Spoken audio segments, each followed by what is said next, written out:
Čia Energy Digest, tinklalaidė, kurioje apžvelgiame, kas geresnio pastarąją savaitę įvyko mūsų energetikos sektoriuje.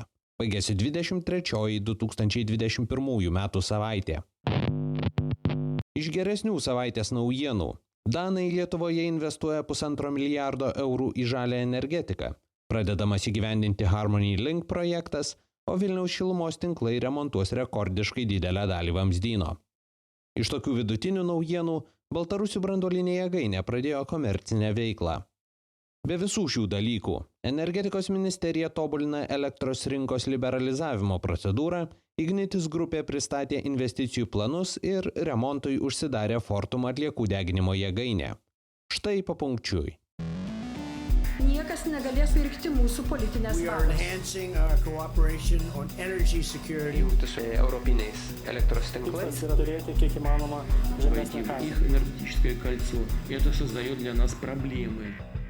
Astravo atominės elektrinės pirmasis reaktorius baigė bandymus. Gavęs Baltarusių reguliuotojo licenciją, jėgainės operatorius pradėjo komercinę veiklą.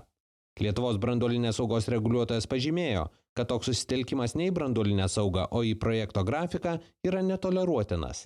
Europos komisarė energetikai Kadri Simpson apgailestavo, kad saugos rekomendacijos nebuvo įgyvendintos iki veiklos starto ir pareiškė, kad padėtis Astrave yra ES padidintos susirūpinimo šaltinis.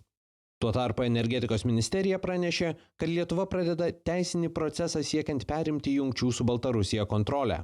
Kokie tai tiksliai veiksmai ministerija neatskleidė, tačiau pažymėjo, kad jais siekiama įgyvendinti antiastravinį įstatymą.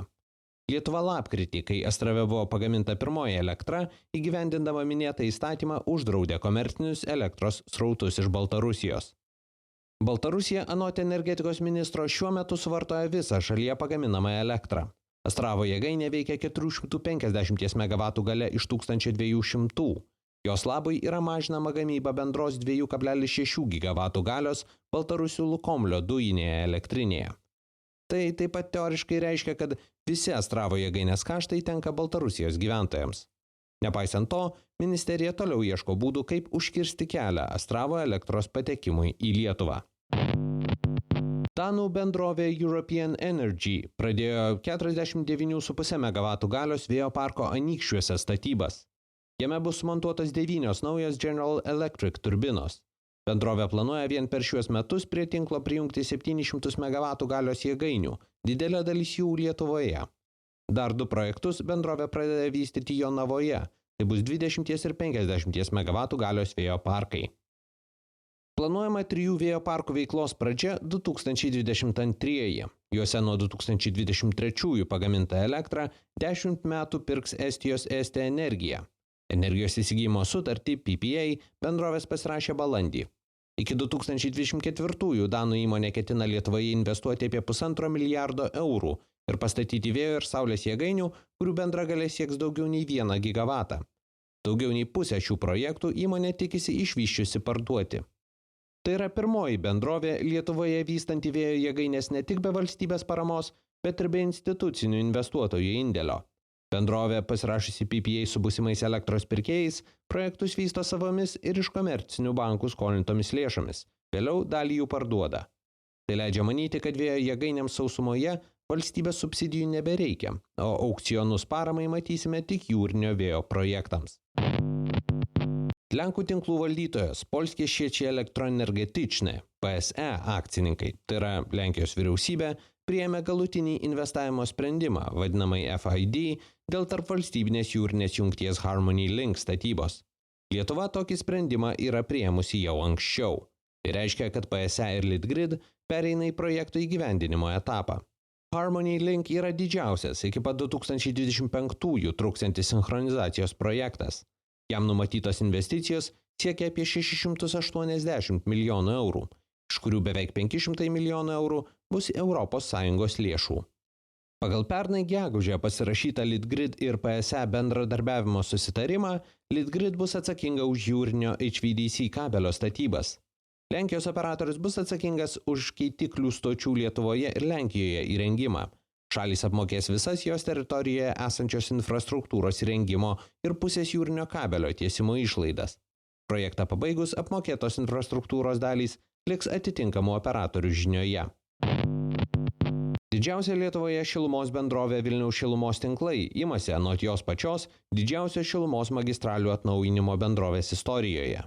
Ji šią vasarą už 11 milijonų eurų planuoja rekonstruoti daugiau nei 5,2 km vamzdynų. Vokiečių gatvėje, Laisvės prospekte, Karoliniškėse, Naujamiestyje ir Pilaitės prospekte. Taip kasmet bus sutaupoma 3,6 gigavatvalandės šilumos ir 638 tonos klimato atšilimą sukeliančių dujų. Vilniaus šilumos tinklai valdo apie 750 km vamzdynų, kai kur jų amžius siekia daugiau nei 50 metų.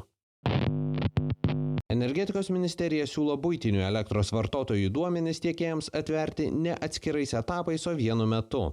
Taip tikimasi sumažinti paskutinę minutę tiekėją pasirenkančių vartotojų antplūdį. Taip pat įstatymo pakeitimais norima sudaryti galimybės vartotojams rinkti su kaina biržoje susietus planus, greičiau keisti tiekėją, kurti reguliuotojo prižiūrimą elektros tiekėjų palyginimo sistemą ir kitą. Ministerijos iniciatyvai pritarė vyriausybė, jai dar turės pritarti ir Seimas. Ignitis grupė investuotojams pristatė savo atnaujintą ateinančių 4 metų investicijų planą. 2024-aisiais grupė tikisi valdyti iki 2 gigavatų žalios energijos gamybos įrenginių. Šiuo metu tokių įrenginių galia siekia 1,1 gigavato. Šiemet užbaigtas 94 MW galios Pomeranijos vėjo parkas Lenkijoje, statomas vėjo parkas Mažeikiuose ir biokuro elektrinė Vilniuje. Užbaigus projektus bus siekiama iki 49% kiekvieno projekto parduoti, taip atlaisvinant lėšų tolimesniai plėtrai.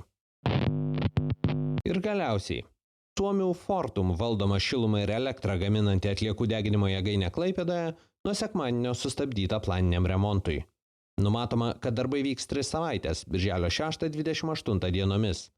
Jų metu jėgainės įranga bus valoma, tikrinama ir remontuojama. Taip pat atliekami patobulinimai jėgainės efektyvumui didinti. Tokie remonto ir priežiūros darbai jėgainėje atliekami kasmet, pasibaigus šildymo sezonui. Šiam kartui tiek. Jei tinklalaidė jums pasirodė įdomi, prenumeruokite. Energy Digest rasite bet kurioje podcastų programėlėje. Papasakokite apie tinklalaidę draugams, bendradarbiams ir pažįstamiems. Galbūt jiems energetikos naujienos taip pat bus įdomios. Šis podcastas kuriamas to paties pavadinimo naujienlaiškio pagrindu. Jei mėgstate naujienas ir skaityti, o ne tik jų klausytis, laidos aprašyme rasite nuorodą, kurią sekdami galėsite užsiprenumeruoti naujienlaiškį. Kaip ne viskas šiame gyvenime, Energy Digest ilgainiui atsiduria ir socialiniuose tinkluose. Prašyme rasite visas navigacijai reikalingas nuorodas.